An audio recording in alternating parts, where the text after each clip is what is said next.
All of you see question number 1, sub question number 12, page 7.19, addition में exercise 7.2.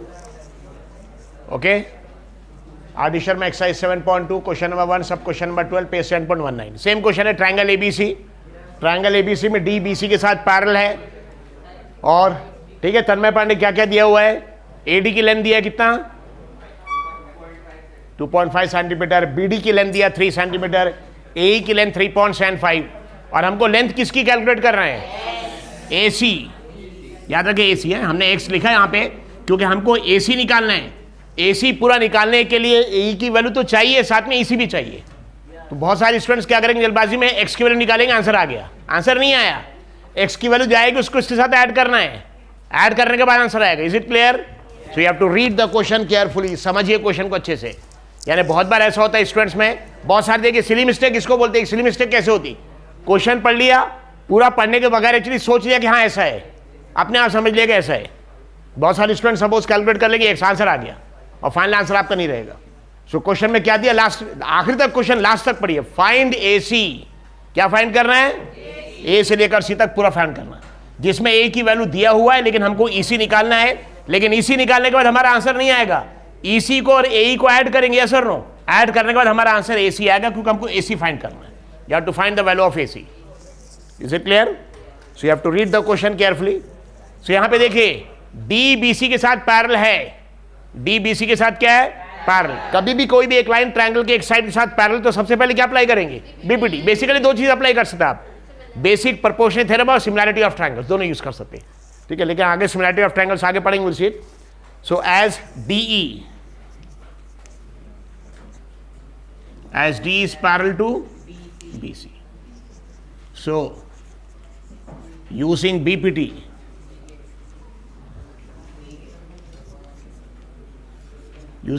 we get, so DBC के साथ parallel है तो BPT use करके हमको इक्वेशन मिलेगा. योरसेल्फ बताइए इक्वेशन क्या हो जाएगा, DBC के साथ पैरेलल है, ठीक है, D और BC पैरेलल है, इसके साथ पैरेलल, बाकी दो साइड्स को दो दो टुकड़े में डिवाइड कर रहा. तो बताइए कौन सा रेशियो इक्वल आएगा, BPT के हिसाब से कौन सा रेशियो इक्वल आएगा. So you have to pay attention. AD upon DB simple है. अगर एक लाइन ट्रायंगल के एक साइड के साथ पैरेलल और बाकी दो साइड्स को इंटरसेक्ट कर रहा है तो ये साइड के भी दो टुकड़े है, दो टुकड़े, ये साइड के भी दो टुकड़े, बस उनको अपॉन के फॉर्म में लिखना, इक्वल आ जाएगा. क्या है, BPT AD upon DB is equal to AE upon EC. That is basic proportional theorem, ये थ्योरम है. सो वी गेट क्या मिल जाएगा इक्वेशन, AD अपॉन DB या BD कुछ भी लिख सकते, AD upon DB is equal to AE upon EC. Yes, all these are in, अच्छा this centimeter. So AD upon DB is equal to AE upon EC. अब इनकी values put कर लिए. AD की वैल्यू देखिए, AD की value कितनी है 2.5 सेंटीमीटर. सो 2.5 अपॉन DB की वैल्यू कितना है 3 centimetre is equal to AE की वैल्यू 3.75 और EC की जगह हमने X पुट कर सकते हैं. ये क्रॉस मल्टीप्लाई, ये सॉल्व कर रहे हैं. ये सॉल्व करने के लिए क्या करना पड़ेगा, क्रॉस मल्टीप्लिकेशन.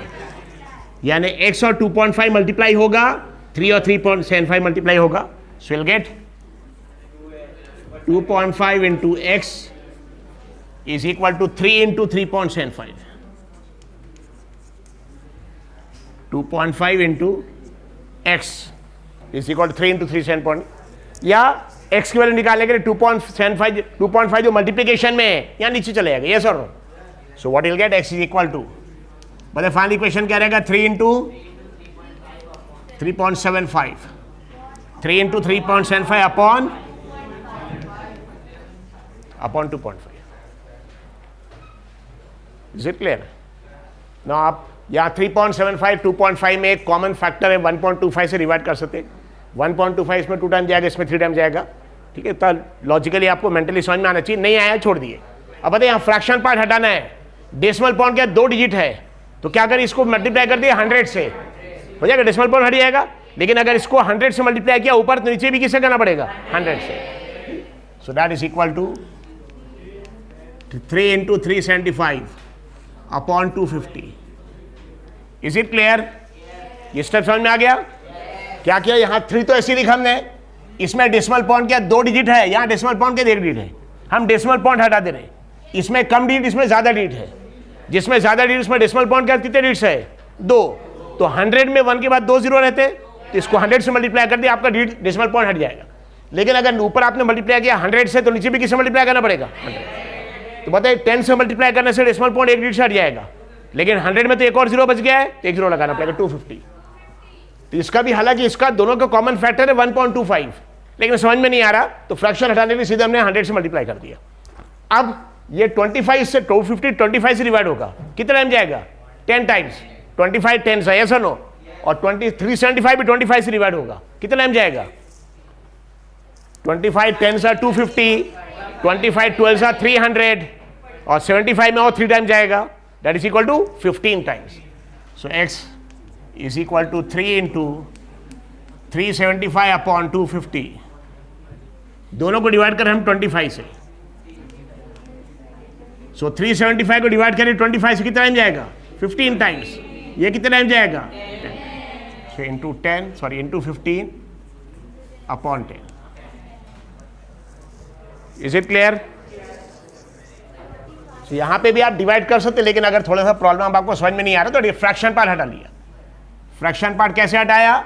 यहां डेसिमल पॉइंट क्या 2 डिजिट है, तो किससे मल्टीप्लाई करना पड़ेगा 100, लेकिन ऊपर भी 100 तो नीचे भी 100.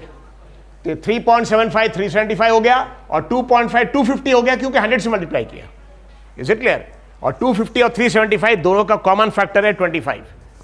25 250 में कितना टाइम जाएगा 10 टाइम्स, और 25 का आधा कितना होता 125. 125 में 25 कितना टाइम जाएगा 5 टाइम्स.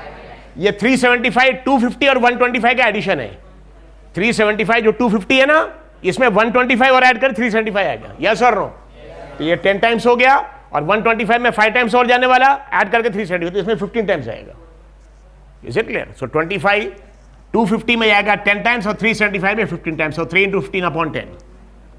अब इसको भी फिर से डिवाइड कर सकते हैं अगर आपको करना है तो, या let it be x equal to 15 3 जा 45 अपॉन 10. यस, सो 15 3 जा 45 upon 10, that is equal to 4.5 centimetre. क्या ये आंसर आ गया? इसे VC की वैल्यू आई. हमको x का क्वेश्चन में x कैलकुलेट करने के लिए दिया, या EC नहीं, हमको दिया AC पूरा कैलकुलेट करना है AC.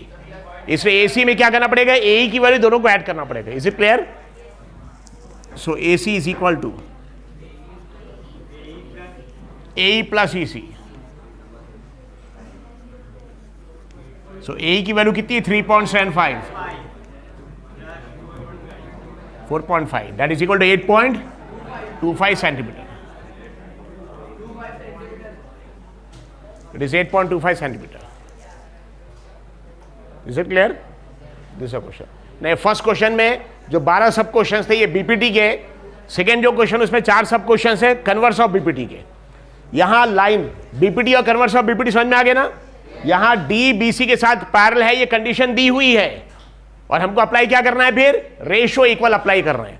लेकिन सेकेंड क्वेश्चन में क्या, वैल्यूज एडी डीबी वगैरह सबकी वैल्यूज दी है चारों, हमको अपॉन करके रेशियो निकाल के देखना पड़ेगा कि लेफ्ट हैंड साइड का रेशियो एडी अपॉन डीबी का जो आंसर आ रहा है, और एई अपॉन इसी का आंसर अलग निकाल के देखना पड़ेगा क्या दोनों आंसर बराबर आ रहा है.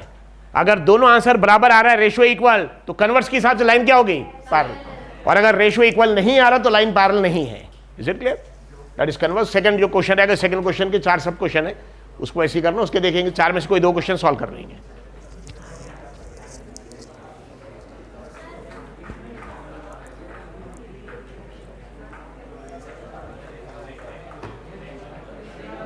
Pay attention please.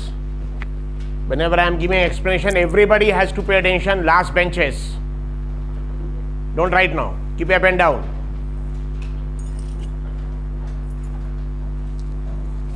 So before this we have studied BPT. Okay, BPT क्या है, अगर कोई भी एक ट्राइंगल ABC है जिसके कितने साइड्स रहते हैं, 3, AB BC CA. ठीक है, कौन कौन साइड्स रहते हैं योरसेल्फ, कौन कौन साइड्स रहेंगे, AB BC और CA, 3 साइड्स. अगर ट्राइंगल के 3 साइड्स है, उसमें से किसी एक साइड से पैरेलल आपने एक लाइन ड्रॉ किया, ट्राइंगल के एक साइड से पैरेलल आपने एक लाइन ड्रॉ किया, जो एक साइड के साथ तो पैरेलल है, लेकिन बाकी दोनों जो साइड्स और बच गए हैं उनको इंटरसेक्ट कर रही, उनको क्या कर रही, कनेक्ट कर रही। कहाँ कनेक्ट कर रही, दो अलग अलग पॉइंट्स पे। जैसे साइड ए बी को इंटरसेक्ट कर रही पॉइंट डी पर, और साइड ए सी को इंटरसेक्ट कर रही पॉइंट डी पर, लाइक दिस। तो लाइन डी की दो कंडीशन, एक तो ये लाइन बी सी के साथ पैरेलल में है, दूसरी कि बाकी दो साइड्स ए बी और ए सी को इंटरसेक्ट कर रही डी और ई पर। तो क्या होगा, जब ये डी और ई पे इंटरसेक्ट कर रही तो साइड ए बी के दो पार्ट्स हो जा रहे हैं। बताइए साइड ए बी के दो पार्ट्स कौन कौन से हो रहे हैं अनस? ए डी एक पार्ट और दूसरा कौन सा, डी बी। कौन कौन से पार्ट्स, ए डी और डी बी। वैसे ही साइड ए सी की भी दो पार्ट्स हो रहे हैं, कौन से, ए ई और E C. Is it clear? Side A B के कौन कौन से पार्ट्स हो रहे हैं, A D and D B. और साइड ए सी के दो पार्ट्स कौन से हो रहे हैं, ए ई एंड ई सी। तो बीपीटी क्या है, जब भी कोई भी एक line, whenever a line is drawn parallel to a side of a triangle which intersects the remaining two sides at two different points, then these intercepts यानी टुकड़े, these intercepts, इनका जो रेशियो आएगा, this ratio will be equal, यानी AD upon DB का answer, AD की value को divide करी किससे, DB की वैल्यू, एक आंसर आएगा, वो आंसर और AE अपॉन EC का आंसर सेम आएगा। इसको बोलते हैं it divides the other two sides in the same ratio, यानी इनका अगर आपने रेशो निकाला, एडी की जो वैल्यू उसको डिवाइड किया किससे, डीबी से, उसका जो आंसर आएगा वही सेम आंसर एई और ईसी का आएगा। This are okay. So AD upon DB is equal to AE upon EC. So BPT में क्या है, एक गिवन है और एक रिजल्ट है। गिवन में क्या है, लाइन डी बीसी के साथ पैरेलल है, ये गिवन है, और उसका रिजल्ट क्या है, रेशो इक्वल आएगा। किसका रेशो, एडी अपॉन डीबी और एई अपॉन ईसी, इसका रेशो इक्वल आएगा। ये है बीपीटी। बीपीटी में कंडीशन कौन सी दी है, लाइन पैरेलल है, तो आंसर क्या मिलता है हमको, रिजल्ट क्या मिलता, ratio equal. Converse of BPT में उल्टा, यहां रेशो निकाल के देखना पड़ेगा कि एडी अपॉन डीबी का आंसर क्या आ रहा, एई अपॉन ईसी का आंसर क्या आ रहा, रेशो। और अगर एडी अपॉन डीबी का जो भी आंसर आ रहा होगा वही आंसर एई अपॉन ईसी का भी आ रहा, मतलब दोनों रेशो क्या है, इक्वल। सो बीपीटी में line parallel, so ratio is equal. Converse में ratio is equal, so line is parallel. ठीक है, लाइक दिस। सो बीपीटी में क्या दिया है कि लाइन पैरेलल है, तो उसका रिजल्ट क्या मिलेगा, रेशो इक्वल आएगा। और कन्वर्स ऑफ बीपीटी में क्या है, रेशो की वैल्यूज हमको दी रहेगी, मतलब एडी की वैल्यू दी रहेगी कितनी है, डीबी की वैल्यू रहेगी, एई की वैल्यू, ईसी की वैल्यू। तो रेशो निकाल के हमको देखना पड़ेगा। कौन कौन से रेशो देखना पड़ेगा, एडी अपॉन डीबी का आंसर देखना पड़ेगा और एई अपॉन ईसी। अगर ये दोनों रेशो का आंसर इक्वल आ रहा है तो लाइन पैरेलल होगी, और अगर रेशो की वैल्यू में थोड़ा सा भी फर्क आ गया, यानी एडी अपॉन डीबी का आंसर कुछ अलग आ रहा और एई अपॉन ईसी का आंसर अलग आ रहा, तो लाइन डी और बीसी पैरेलल नहीं होगी। Is it clear?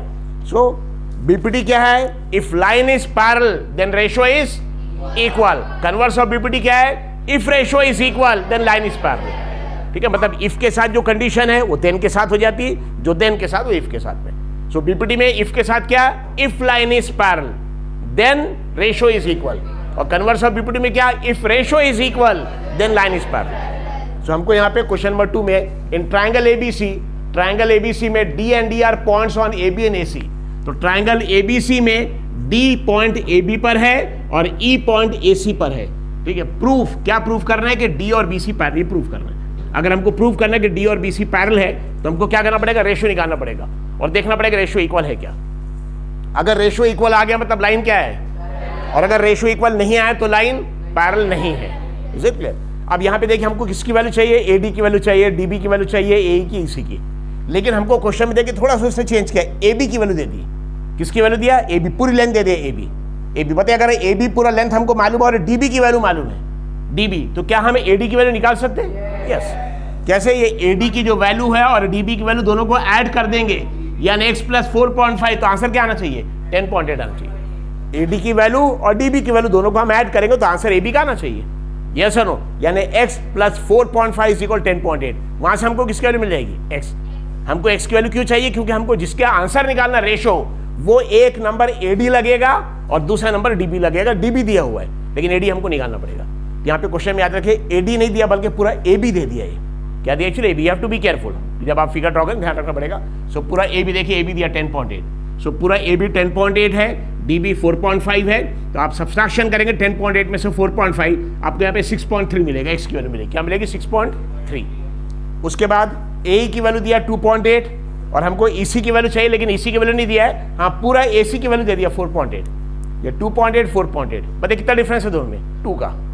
2.8 4.8 कितना डिफरेंस? 2 का डिफरेंस है, तो ये 2 आ जाएगा लगभग। इसी की वैल्यू हमको 2 मिल जाएगी और रेशियो निकाल के देखना पड़ेगा दोनों रेशियो इक्वल आ रहे हैं क्या। ओके, सो सॉल्यूशन में बताइए यहाँ पे सबसे पहले हमको AD की वैल्यू चाहिए लेकिन नहीं दिया है, तो क्या करेंगे? AD plus DB is equal to क्या लिखेंगे? AB। Is it clear? So AB is equal to A से लेकर B तक कितना रहेगा? AB is equal to AD plus DB। AD plus DB, तो क्या लिखा है यहाँ पे? AB इज इक्वल टू, पूरा AB कितना है? AB is equal to AD plus DB। AB की वैल्यू कितनी दी है हमको? 10.8। सो AB की वैल्यू 10.8 दिया और AD की वैल्यू हमको ने x यूज कर ली उसके लिए। AD लिखा तो भी चलेगा, x भी लिख सकते, प्लस DB की वैल्यू 4.5। तो पता है x की वैल्यू हमको चाहिए तो 10.8 और प्लस 4.5 को यहां लेके आ जाएंगे तो माइनस हो जाएगा। So it is 10.8 minus 4.5 is equal to x। Is it clear? x की वैल्यू चाहिए, हमने x को शिफ्ट नहीं किया, ये प्लस 4.5 को इज इक्वल टू के राइट में ना लेफ्ट में लेके आए। जब भी इज इक्वल टू क्रॉस करेगा साइन बदल जाएगा, प्लस का क्या जाएगा? माइनस।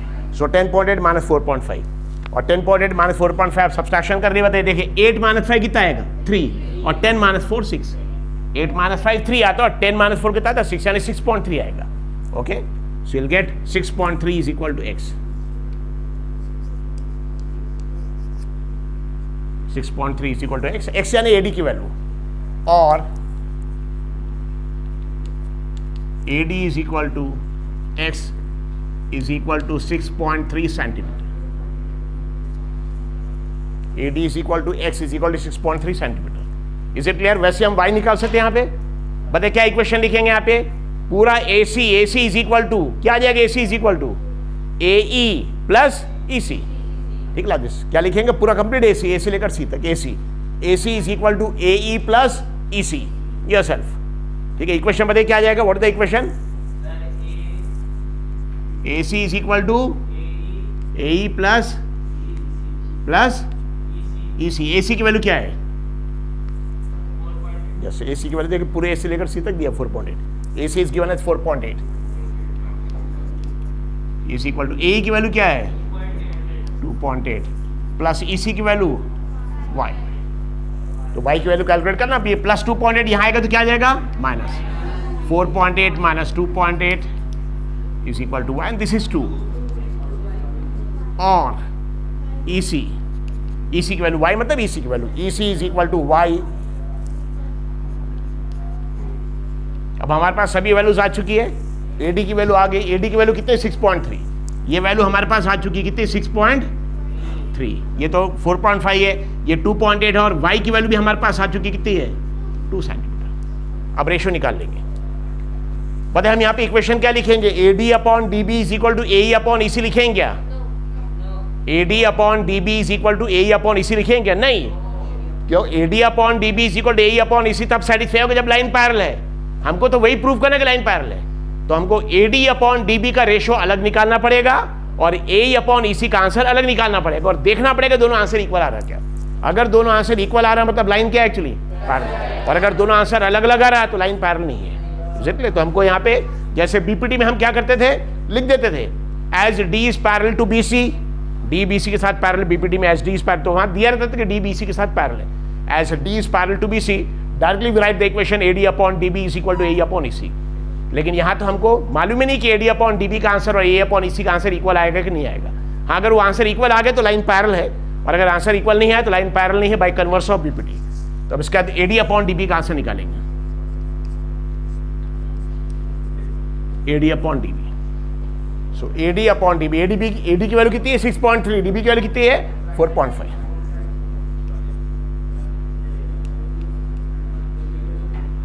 Is it clear? यहां देखिए डेसिमल पॉइंट का एक डिजिट है, तो आप दोनों को 10 से मल्टीप्लाई करिए, आपका डेसिमल पॉइंट खत्म हो जाएगा। That is 63 upon 45। दोनों में कोई कॉमन फैक्टर है क्या? 9। टेबल सच 9 5 45, 9 7 63। सो 9 दोनों कैंसिल करेगा। 9 इसमें आएगा how many times? Actually 7 times, और 45 में 10/5। ओके, टेबल्स वगैरह सब बाय हार्ट याद होना चाहिए। सो 9 7 63, yes or no, and 9 5 45, 7/5। यानी AD upon DBC, AD upon DB का आंसर हमारा कितना आ गया 7/5। अब हमको देखना पड़ेगा AE अपॉन EC का आंसर कितना आ रहा है। अगर वो भी 7/5 आ गया मतलब दोनों इक्वल है। नो, सो AE upon EC, AE upon EC, बताइए AE की वैल्यू कितनी है 2.8, EC की वैल्यू कितनी है 2। हमने कैलकुलेट किया था AE की वैल्यू 2.8 है, EC की वैल्यू 2 हमने कैलकुलेट किया था। मैं यहाँ डेसिमल पॉइंट क्या देख लीड है 10 से मल्टीप्लाई कर दिए, लेकिन ऊपर अगर मल्टीप्लाई करें 10 से, नीचे भी 10 से करना पड़ेगा, कितना आ जाएगा 20। क्या दोनों में कोई कॉमन फैक्टर है क्या 4 7s are 28, yes or no, and 4 5s are 20, 7/5। यहाँ पे 9 का टेबल में आएगा 9 5s are 45, 9 7s are 63। यहाँ 4 का table 4 5s are 20 and 4 7s are 28, तो दोनों 7/5 7.5। मतलब AD अपॉन DB का आंसर भी 7/5 आ गया, AE अपॉन EC का आंसर भी 7/5 आ गया, दोनों इक्वल है। So line is par by converse of BPT। इसके बाद as AD upon DB is equal to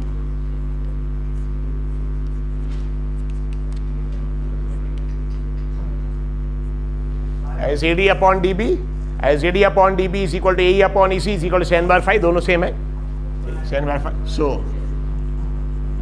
by converse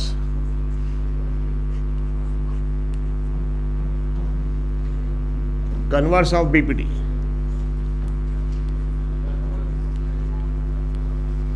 by converse of BPT we get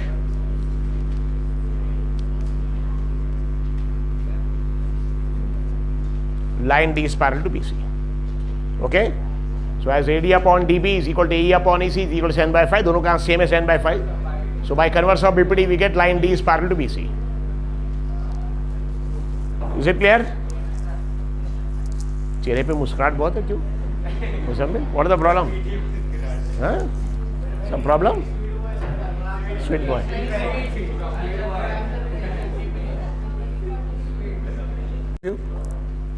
So question number 1, sorry, question number 2, sub question number 4 it is.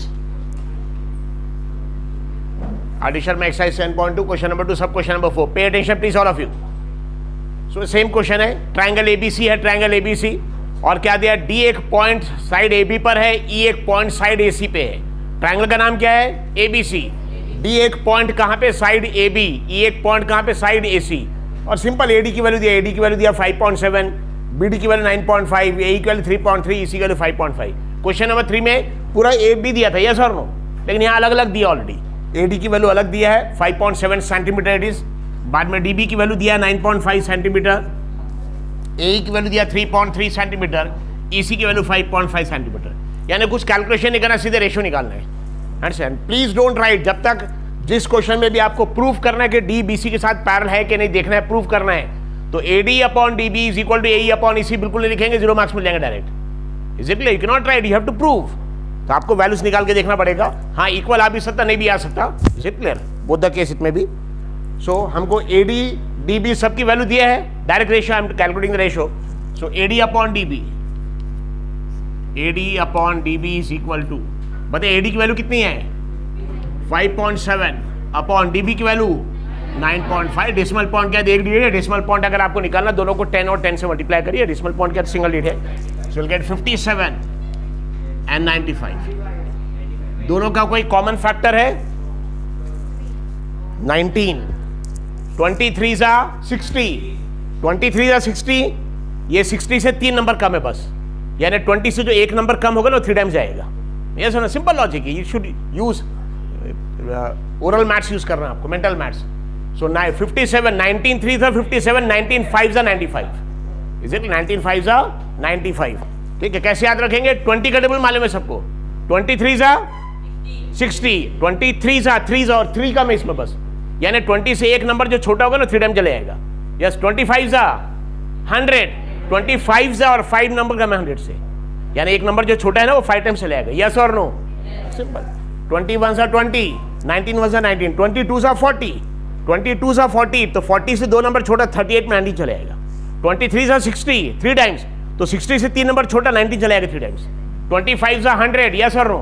25 जा 100, तो 100 में से जो 5 number छोटा था ना 5 जाए, क्योंकि वो 19 चला जाएगा उसमें 5 times. So it is both are numbers are divisible by 19. So 19 यहाँ पे जाएगा how many times actually? 3 times. And this will go 5 times. ठीक है? It is both numbers are divided by 19. Common factor 19 से डिवाइड किया. 19 3s are 57, 19 5s are 95. ये AD upon DB आ गया. AD upon DB का आंसर 3/5. अब AE upon EC निकालेंगे. ये तो देखने समझ में आ रहा 3/5 आएगा. ये 33 upon 55. 11 3s are 33, 11 5s are 55. Yes or no? So इसके बाद AE upon EC is equal to 3.3 upon 5.5. ये 3 AE की वैल्यू 3.3 है, EC की वैल्यू 5.5, तो AE upon EC 3.3 upon 5.5. Decimal point हटाना है 33 upon 55. So 11 3s are 33, 11 5s are. So this AD upon DB is also 3/5. This also 3/5. Both are equal. So by converse of BPT, line is parallel. So as AD upon DB is equal to AE upon EC, 3/5. As AD upon DB is equal to AE upon EC, दोनों 3/5 है. So by converse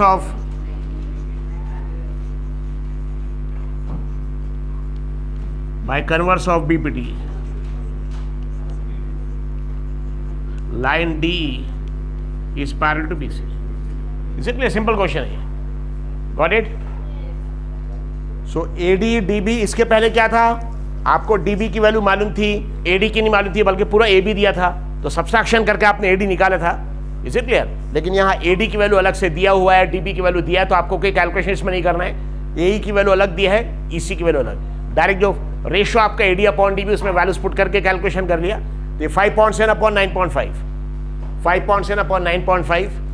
सो 57 से nearest number 60 है, 23 से आता है 60, 23 जा, और ये 3 नंबर ही छोटा उससे 57. वैसे 95 से नियरेस्ट नंबर एक्चुअली 100 है. सो इट इज नथिंग बट 25 जा 100 और 5 नंबर छोटा है ये. तो 19, एक नंबर छोटा, 19 यहाँ जाएगा 3 टाइम, 19 यहाँ जाएगा 5 टाइम्स, 3/5. और AE अपॉन EC, ये तो सिंपल देखने समझ में आ रहा है, 3/5. दोनों रेशियो इक्वल आ रहा. So by converse of BPT, line D is parallel to BC. Okay, so right please go.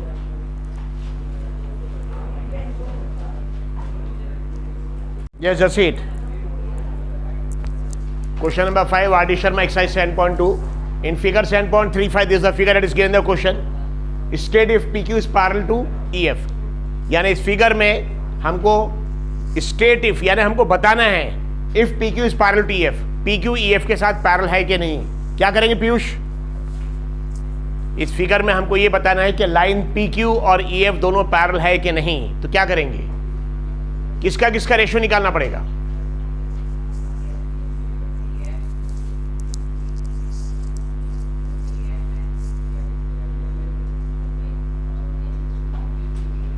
Line PQ EF के साथ पैरेलल है कि नहीं, ये प्रूफ करने के लिए हमको हाशिर कौन कौन से टर्म्स का रेशियो निकालना पड़ेगा?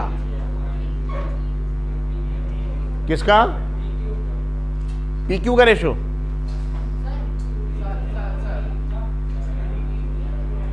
कौन सी लाइन पैरेलल है? मास्क हटा दे थोड़ा सा. PQ किसके साथ पैरेलल है? PQ और EF पैरेलल है. जब भी कोई भी एक लाइन ट्रायंगल के एक साइड से पैरेलल है, तो जो रेशियो लिखना, ध्यान रखिए सभी student of you pay attention. जब भी कोई भी एक लाइन ट्रायंगल के एक साइड से पैरेलल है, तो क्या करना पड़ता?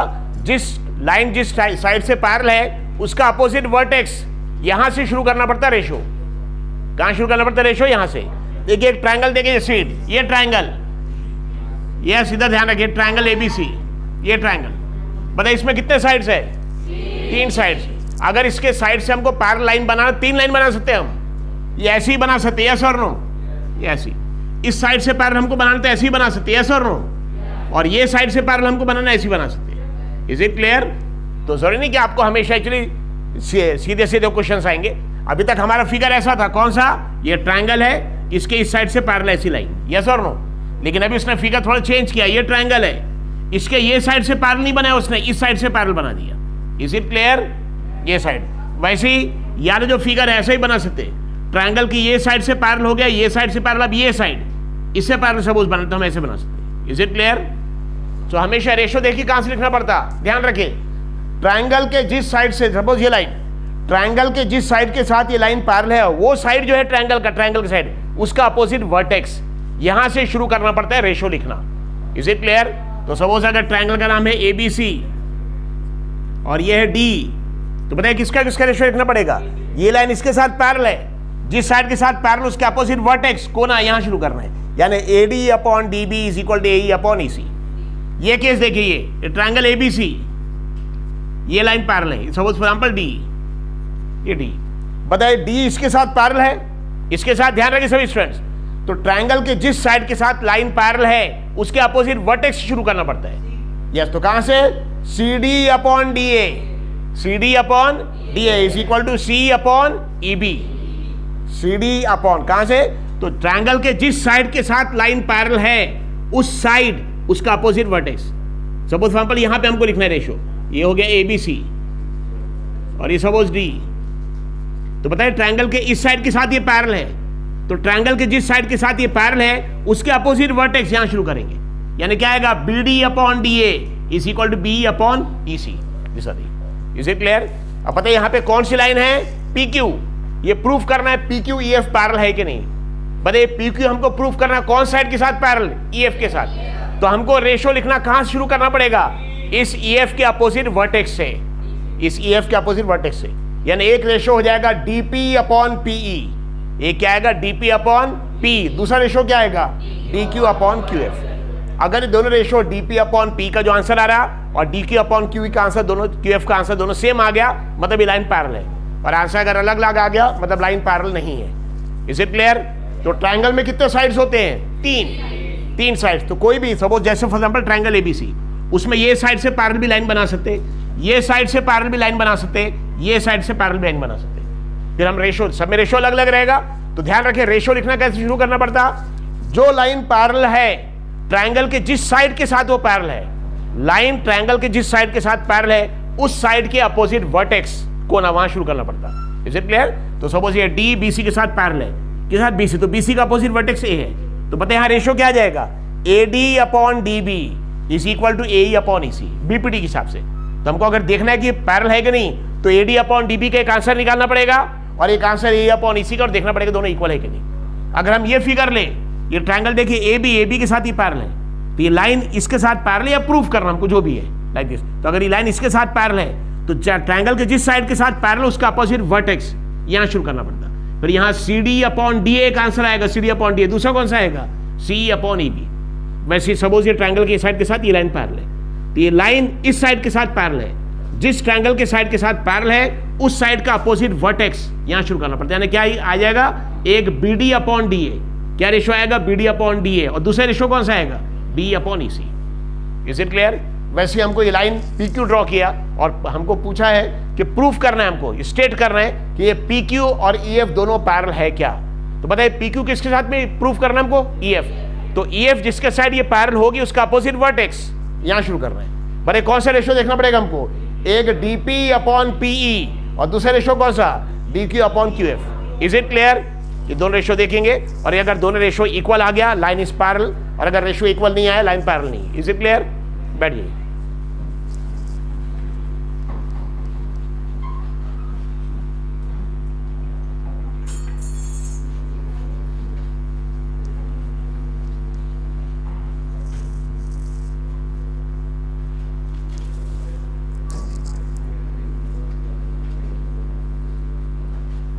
जो अभी हमने एक्सप्लेनेशन आपको दिया, ध्यान रखिए, ये जो एक्सप्लेनेशन दिया शॉर्ट में हम यहाँ लिख दे रहे हैं ताकि आपको याद रहे फिर, ठीक है? बुक में आप लिख सकते हैं। सपोज ये ट्रायंगल के हिसाब से, ट्रायंगल एक ABC, ट्रायंगल ABC, इसके कितने साइड्स है? 3 साइड्स। तो पैरेलल आप 3 साइड से बना सकते हैं। सपोज इस साइड के साथ हम पैरेलल बना रहे हैं, ये सिंपल वाली, ये हो गया D। बताइए D किसके साथ पैरेलल दिख रही है? D BC के साथ। तो अगर D BC के साथ पैरेलल है, DE is parallel to BC, यानी BPD के हिसाब से आपको बता रहे कि सपोज D और BC पैरेलल दिया हुआ है, यस सक्लेन। तो बताइए इक्वेशन क्या लिखना पड़ेगा आपको? तो क्या करना पड़ता? ट्रायंगल के जिस साइड के साथ ये लाइन पैरेलल है उस साइड के अपोजिट वर्टेक्स से यहां शुरू करेंगे, तो क्या आ जाएगा? एक रेशो AD/, DB, और दूसरा रेशो कौन सा, AE upon EC. So AD upon DB, AD upon DB is equal to AE upon. Is it clear? First case. Second case, suppose a triangle ABC. Sit down, please sit down. ABC. अभी हमने BC से parallel line बनाया था, अब हम AB से parallel बनाएंगे. इसे AB, सपोज AB से पैरेलल लाइन ऐसी बना दिया, ठीक है. सपोज ये पॉइंट D हो गया और ये पॉइंट E हो गया. सो ये लाइन ट्रायंगल के जिस साइड के साथ पैरेलल है उसका अपोजिट वर्टेक्स, ठीक है. दिस महांक बड़े इक्वेशन क्या आ जाएगा, CD upon DA is equal to CE upon EB. So as, यहां पे भी एज, सो यहां पे क्या लिखेंगे, D is parallel to AB.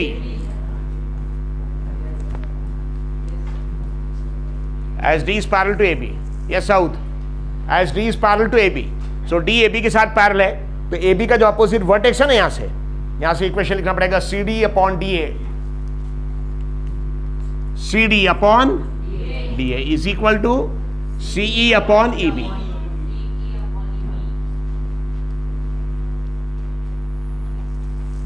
तो ट्रायंगल के इस साइड के साथ पैरेलल हो गया, ये साइड के साथ पैरेलल, अब ये साइड बचा हुआ है, तो एक लास्ट ये. So this you can write in the book please. जो ब्लैंक पेज है वहां लिख लिए. ये तीनों फिगर ड्रॉ करें ताकि आपको समझ में आना चाहिए कि आप बीपीटी का इक्वेशन लिखते कैसे. और बीपीटी के इक्वेशन कन्वर्स में फर्क ये कि बीपीटी में दिया है कि लाइन पैरेलल है तो रेशो इक्वल, और कन्वर्स में हमको रेशो निकाल के वही देखना पड़ेगा इक्वल है कि नहीं.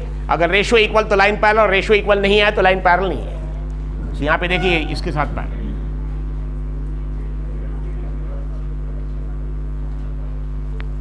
Is it clear? सो पता है यहां डी किसके साथ पैरेलल है, एसी के साथ. यहां देखिए डी पैरेलल है बीसी के साथ, यहां डी पैरेलल है एबी के साथ, यहां डी पैरेलल है एसी के साथ. सो इक्वेशन लिखना कैसे शुरू करेंगे, डी जिस ट्रायंगल के साइड के साथ पैरेलल है, उस साइड जिसके साथ पैरेलल उसके अपोजिट वर्टेक्स. यस फरहान बताइए इक्वेशन क्या आएगा.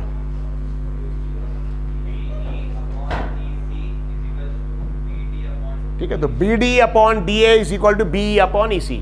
हाँ, इसमें आप B अपॉन EC पहले लिखिए, BD अपॉन DA बाद में फर्क नहीं पड़ता, इक्वल है वो. Is it you can add. So as बैठ जाइए, D is parallel to AC, D AC के साथ पैरेलल है. जिस साइड के साथ पैरेलल है ट्रायंगल के जिस साइड, उसके अपोजिट वर्टेक्स यहां शुरू करेंगे. So BD upon DA is equal to B upon EC. BD upon DA is equal to B upon EC.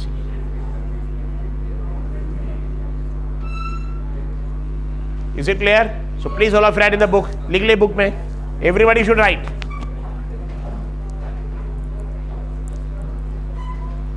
All of you write please. In this question just see it. All of you put the pen down. But I state if boys at the back pay attention. State if PQ is parallel to EF. हमको इस check करना है, actually verify करना है, basically verify करना है क्या PQ EF के साथ पैरेलल है कि नहीं. अगर PQ EF के साथ पैरेलल होगी तो जिस साइड के साथ ये पैरेलल है उसका अपोजिट वर्टेक्स, यहां से जो रेशो आएगा वो रेशो इक्वल आएगा. कहां से रेशो देखना पड़ेगा, जिस ट्रायंगल के साइड के साथ ये लाइन पैरेलल है वो ट्रायंगल का साइड, इसका अपोजिट वर्टेक्स कोना यहां शुरू करना पड़ता है. Is it clear? So what which ratio we have to see, DP upon PE, और दूसरा रेशो कौन सा, DQ अपॉन QF. देखना क्या दोनों रेशो इक्वल है. तो first will see in triangle in given figure.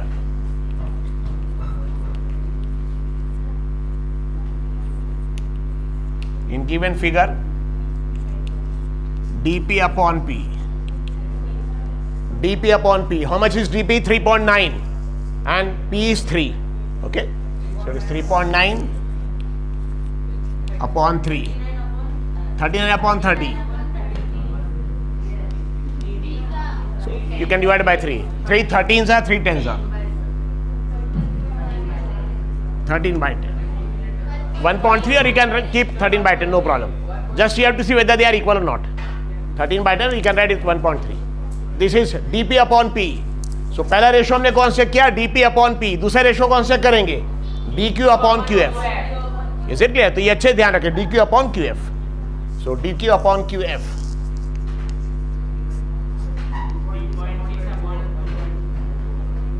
That is equal to 3.6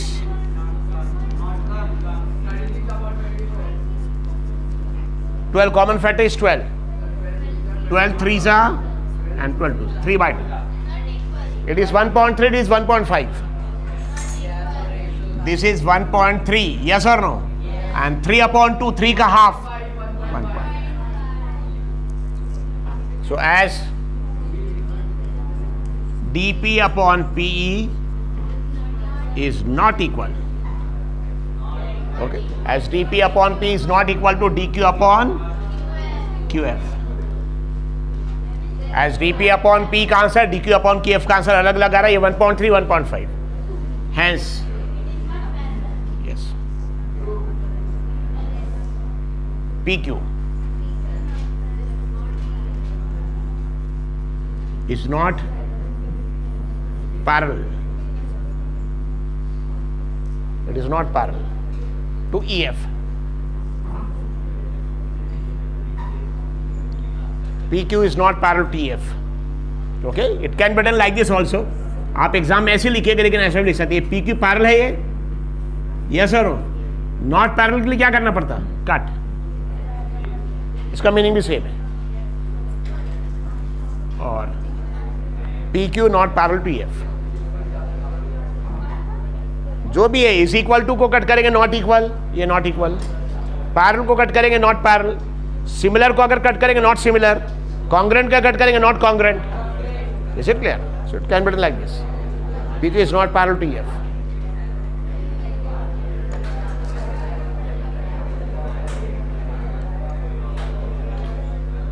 Misusing mask. What is the time?